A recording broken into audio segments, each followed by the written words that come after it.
साधारण छोड़ो, न्यूट्रिशन चुनो।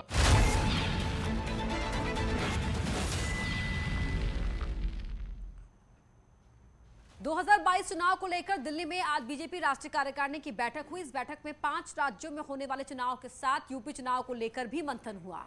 इस बैठक में प्रधानमंत्री मोदी ने नेताओं के साथ कार्यकर्ताओं को संदेश दिया है कि सेवा ही सबसे बड़ी पूजा है। कोरोना काल में सेवा की नई संस्कृति देखने को मिली है। लोगों के साथ हमारी पार्टी ने हर संभव मदद की। योगी सरकार ने भी बेहतरीन काम किया।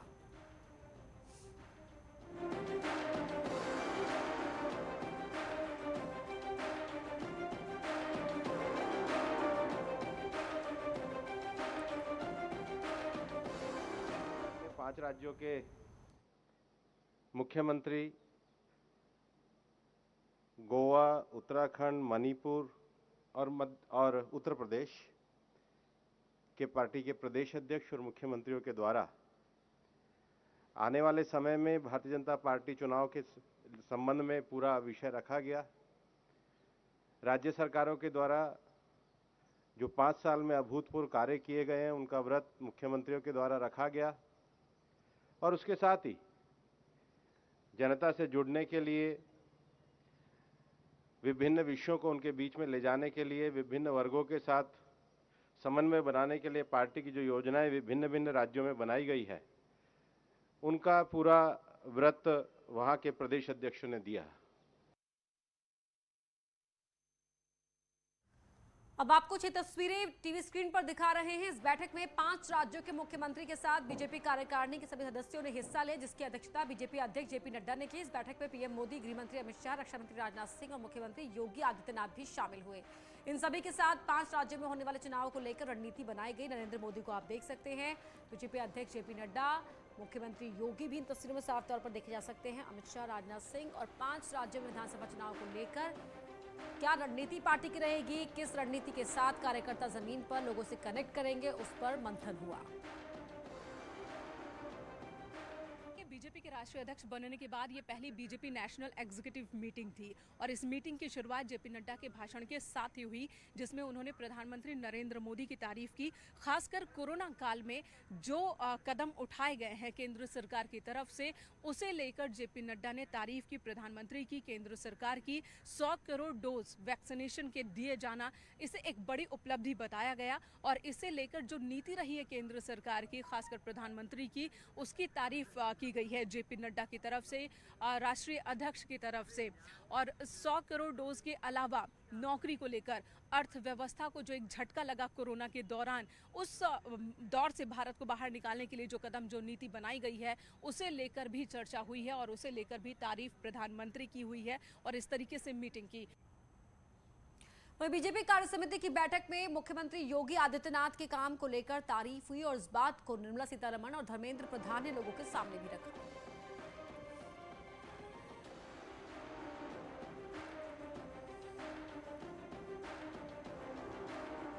वो पार्टी के वरिष्ठ नेता हैं, बहुत सबसे बड़ा देश में वो चला रहे हैं सरकार, और ये कोरोना के समय में भी उनके हर एक स्टेप आपको मालूम है, वो चाहे वो माइग्रेंट वर्कर हो, चाहे गांवों में रोजगार पैदा करने के लिए उनका कोशिश हो, और अभी भी उसके बाद जो एम्प्लॉयमेंट के लिए वो उनके तरफ से काम हो रही है, ये इन सभी विषयों को मन में रखते हुए पार्टी के एक कार्यकर्ता पार्लियामेंट में बहुत सालों से है, इसीलिए क्यों नहीं बुलाएं, जरूर बुलाएं।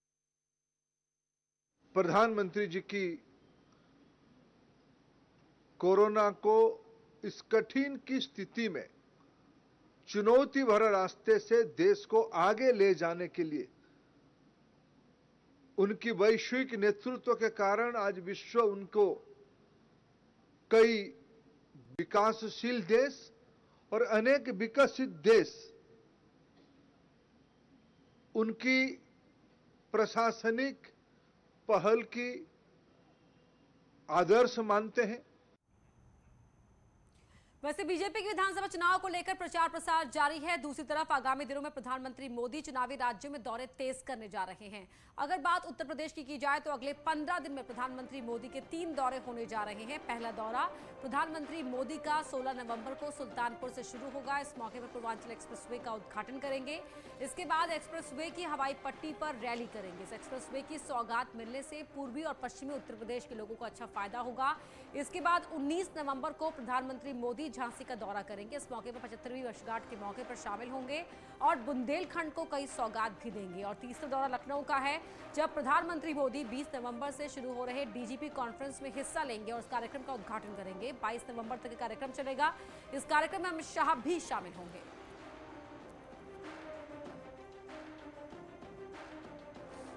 के चुनाव से पहले पूर्वांचल के लोगों को एक बड़ी सौगात मिलने जा रही है। 16 नवंबर को देश के प्रधानमंत्री मोदी पूर्वांचल एक्सप्रेसवे का उद्घाटन करेंगे। साथ ही इस मौके पर पीएम मोदी सुल्तानपुर में एक जनसभा को संबोधित भी करेंगे।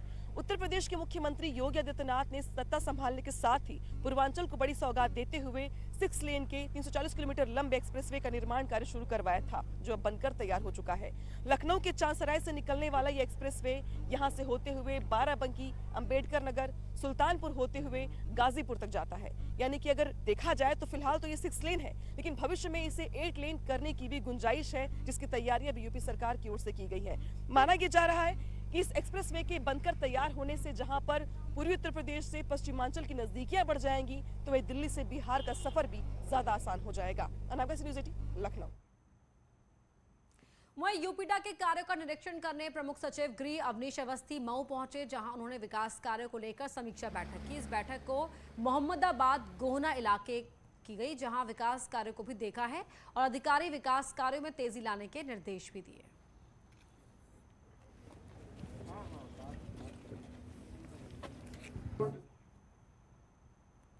अंबेडकर नगर में आज समाजवादी पार्टी ने बड़ी रैली की। एसपी की रैली में लालजी वर्मा और राम अचल राजभर एसपी में शामिल हुए। इस दौरान सभा को संबोधित करते हुए अखिलेश यादव ने कहा कि लगातार समाजवादी पार्टी का विस्तार हो रहा है। अखिलेश यादव ने बीजेपी पर जमकर निशाना भी साधा। अखिलेश ने कहा कि बीजेपी राज्य में हर तबके से जुड़े लोग परेशान हैं। किसानों की धान खरीदी नहीं जा रही है।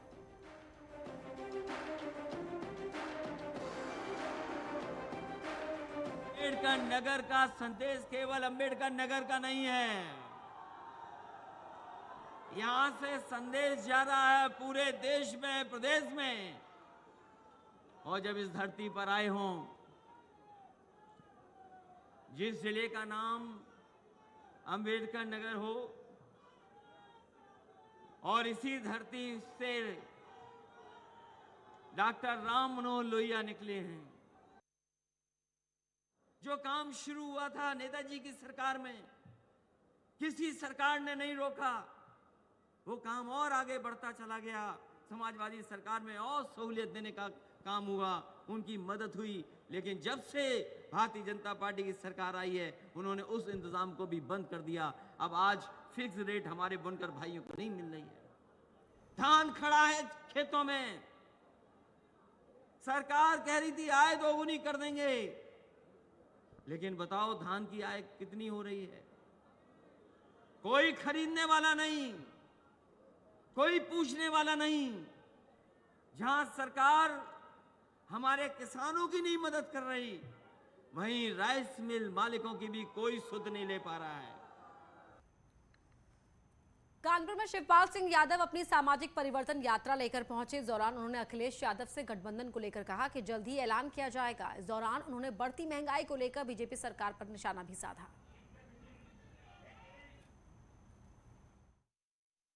कितनी सीटों पे चुनाव लड़ेंगे ये आपको बहुत जल्दी पता चल जाएगा। आपको पता चल जाएगा सर। ये जब भी अलायंस होगा, जिससे भी अलायंस होगा, आपको पता चल जाएगा। ये बताइए, क्या शिवपाल जी का कद कम समझ रहे हैं अखिलेश जी, इसलिए वो आपसे बात नहीं कर पा रहे हैं? देखिए, इसमें कद का क्या सवाल है? सब पूरा प्रदेश जानता है, पूरा प्रदेश जानता है हमारे कद को।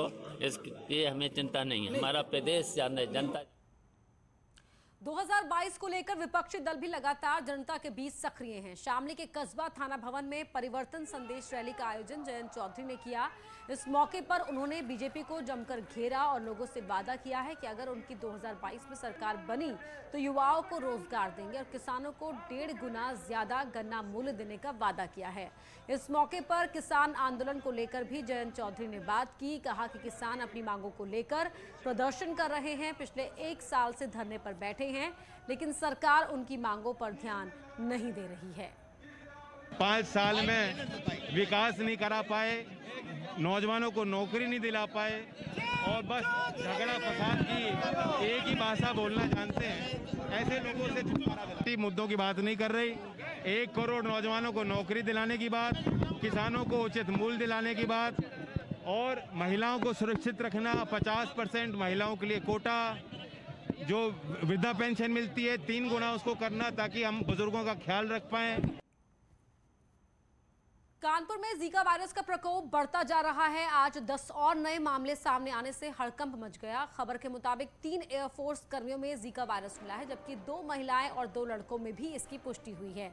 जिन 10 लोगों में जीका की पुष्टि हुई है वो सभी चकेरी से सामने आए हैं। इन सभी को मिलाकर जीका संक्रमित मरीजों की संख्या कानपुर में 89 तक पहुंच गई। संक्रमण का दायरा बढ़कर अब 4 किलोमीटर तक पहुंच गया है।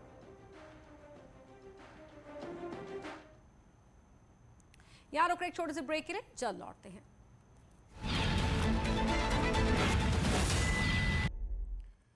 मुख्तार अंसारी से ईडी ने पूछताछ की है। बांदा जेल में बंद है मुख्तार अंसारी। यहां पूछताछ हुई है अवैध संपत्ति के मामले में। ईडी ने ये इन्वेस्टिगेशन किया है। सवालों के जवाब टालने की कोशिश की मुख्तार अंसारी ने कई बार। अतीक अहमद से भी ईडी ने पूछताछ की है। गुजरात की साबरमती जेल में बंद है अतीक अहमद। वहां ईडी की टीम ने अतीक अहमद से पूछताछ की तो बांदा जेल में बंद मुख्तार अंसारी से भी पूछताछ की गई। तो बड़ी खबर आपको बता रहे हैं, बांदा जेल में बंद मुख्तार अंसारी से ईडी की टीम ने पूछताछ की है अवैध संपत्ति के मामले में। और अवैध संपत्ति के मामले में ही अतीक अहमद से भी इन्वेस्टिगेशन किया गया है। शंकर आनंद हमारे सहयोगी जोड़ रहे हैं। शंकर, क्या जानकारी है आपके पास?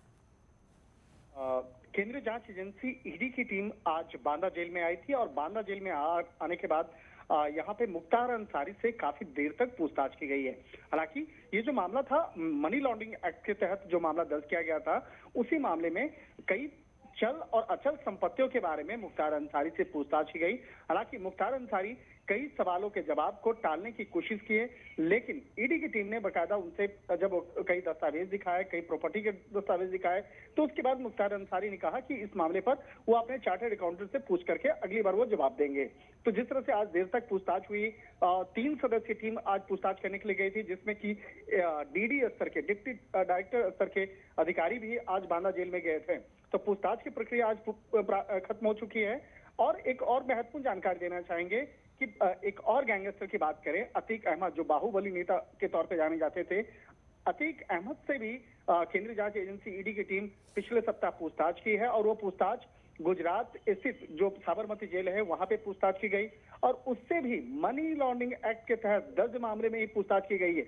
उसकी कई संपत्तियों के बारे में पूछताछ की गई और कई दस्तावेज दिखा करके उनसे भी पूछताछ किया गया। तो एक तरह से कहा जा सकता है कि उत्तर प्रदेश के 2 बाहुबली नेताओं के खिलाफ, जिस पर कई धाराओं के तहत मामला दर्ज है, उसके खिलाफ जिस तरह से उत्तर प्रदेश की पुलिस ने मामला दर्ज किया था, उसी मामले को आधार बनाते हुए बाद में ईडी ने टेक ओवर किया और उसके मामले पर।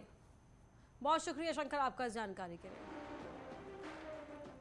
वहीं यूपी में अवैध धर्मांतरण मामले में लगातार एक्शन जारी है। इस मामले में उमर गौतम के बेटे अब्दुल्ला को अरेस्ट किया गया है, जिसकी गिरफ्तारी नोएडा से एटीएस ने की। दावा किया जा रहा है कि अब्दुल्ला के अकाउंट से 75 लाख रुपए आने के सबूत मिले हैं, जिनमें 17 लाख रुपए विदेश से आने की पुष्टि हुई है। अब्दुल्ला पर आरोप है कि इस्लाम अपनाने वालों को पैसे बांटता था। ये एजेंसी के मुताबिक अवैध धर्मांतरण सिंडिकेट का अब्दुल्ला अहम सदस्य भी है।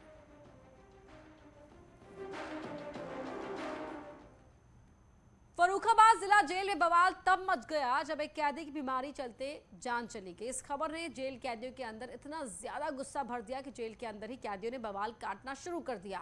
आगजनी से लेकर जेल के अंदर जमकर उपद्रव किया। फर्रुखाबाद जिला जेल में कैदी संदीप यादव की मौत से नाराज साथी कैदियों ने बवाल और तोड़फोड़ की। कैदियों ने जेल के अंदर आगजनी की। जब जेल की पुलिस से रोकने की कोशिश की तो कैदियों ने पथराव कर दिया, जिसमें करीब 30 पुलिसकर्मी घायल हो गए। 3 कैदियों के भी बवाल में घायल होने की खबर है। शाम को इलाज के समय घायल कैदी की मौत हो गई। कैदियों का आरोप है कि जेल उपाधीक्षक ने गोली चलाई थी। जेल स्टाफ के द्वारा बैरक्स के अंदर चाय बांटी जा रही थी, सुबह का नाश्ता दिया जा रहा था। उस समय जो शैलेश सोनकर जो कि डिप्टी जेलर हैं, उनके ऊपर एक ऑर्गेनाइज तरीके से 9 नंबर बैरक में हमला किया गया। हमला करने के बाद ये पूरे ऑर्गेनाइज तरीके में इन्होंने लगातार हर बैरक में इन्होंने पत्थरबाजी करना, आगजनी करना, साथ ही साथ जो जेल के जो गेट हैं उनको तोड़ना और अंदर। कहा जा रहा है कि जैसे ही कैदियों को अपने साथी कैदी संदीप यादव की मौत की सूचना मिली तो वो आक्रोशित हो गए और जेल प्रशासन पर लापरवाही का आरोप लगाकर तोड़फोड़, पथराव और आगजनी की। बैरक नंबर 9 से बवाल की शुरुआत हुई। एडीजी जेल आनंद कुमार ने कहा कि हालात पूरी तरह से काबू में है, मामले की जांच के आदेश दे दिए गए हैं।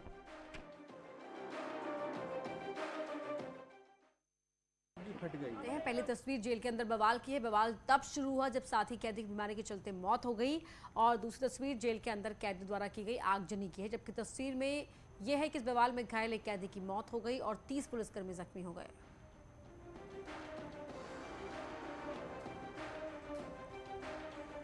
तो फर्रुखाबाद जेल में बवाल हुआ। अपने साथी कैदी की मौत से गुस्साए कैदियों ने यहां पर जमकर उपद्रव किया, आगजनी की और कैदियों के इस आगजनी के चलते यहां बवाल में एक कैदी की मौत भी हो गई। यहां उससे पहले एक बंदे की मौत बीमारी के चलते हुई थी। इसके बाद साथी कैदियों ने यहां जमकर उत्पात मचाया।